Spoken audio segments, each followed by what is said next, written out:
Hello and welcome to Ukraine Today. I'm Grigory Zhigalov, and today we will have a conversation with Mr. Antoine Arjakovsky, French historian, author and essayist. Today Mr. Arjakovsky presents in Ukraine his new book, Russia, Ukraine from War to Peace, which focuses on the war in East Ukraine and provides analysis of the causes and possible consequences of these events. Hello Mr. Arjakovsky, and thanks again for joining us. You're an expert in Russian history, in Ukrainian history, but also you're an expert from Europe, so we can get a fresh view on the events in Ukraine. Here in Ukraine, many experts used to compare the events with the war in Georgia, the war in Balkan countries, but you, in your book, compare it with the relationships between Germany and France. Why? What do you mean? Because I consider that Huntington was wrong. Huntington had a view which was very pessimistic, and because he was thinking that in the future there will be a clash of civilization, his main idea was to divide Ukraine in two parts. But this is not what's happening. On the contrary, Ukraine has shown during the Revolution of Dignity that it is one nation state, but with two languages, with two cultures, but with values like dignity or justice, which are stronger than divisions.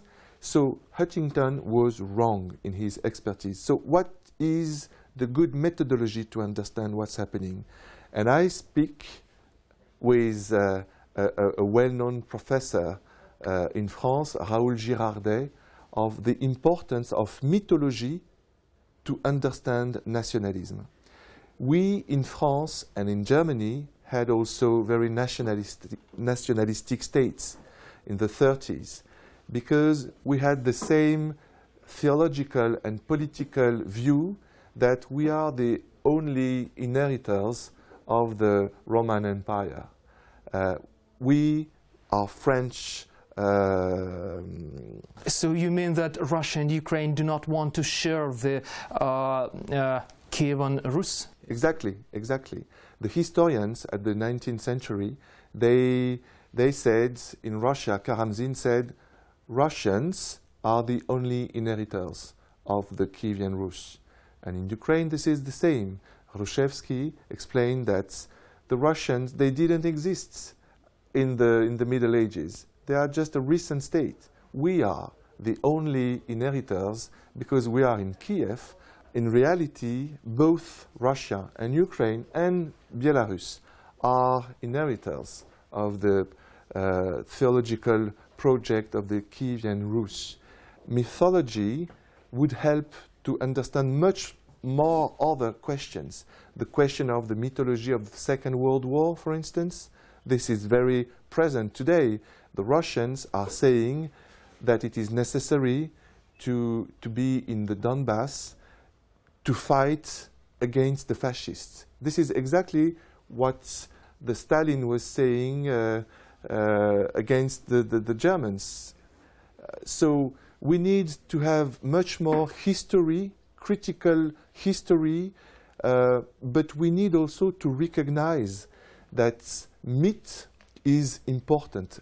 But we need also to have a dialogue between mythos and reason in order to produce a joint narrative, Russian, Ukrainian and European narrative. And this is what we have done between France and Germany, and this is why now there is the European community, which is a successful project. By the way, what's the secret? How France and Germany succeeded in this question?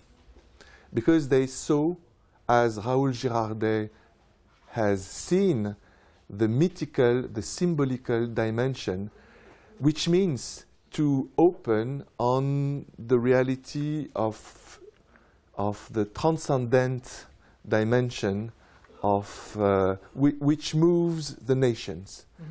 The problem is, since the French Revolution and since the development of the secular way of thinking, we consider that religion is just a private way of thinking.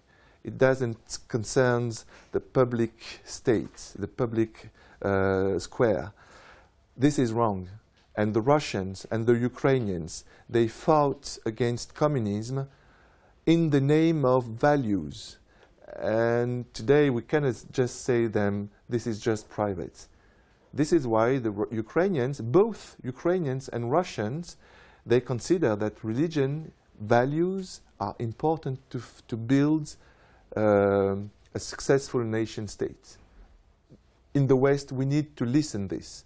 But in the East, they need to listen us with our experience also of peace building through joint history and joint understanding of the importance of symbols. Many claim that Russian authorities use church today to develop a society with some different values, values different from European society.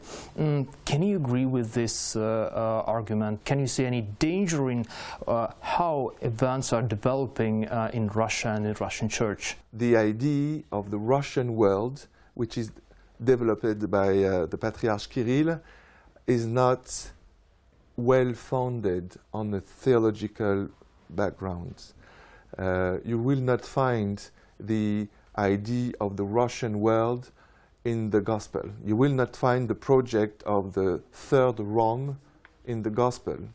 It's quite recent, and it's difficult to defend that kind of theories, which were considered in the history of the Church as heresy, a Philetist heresy, which is the nationalist heresy. You cannot say that this is orthodoxy. So today there is a real problem of legitimacy of the Patriarch Kirill and the people around him, because they are not faithful to the Orthodox tradition.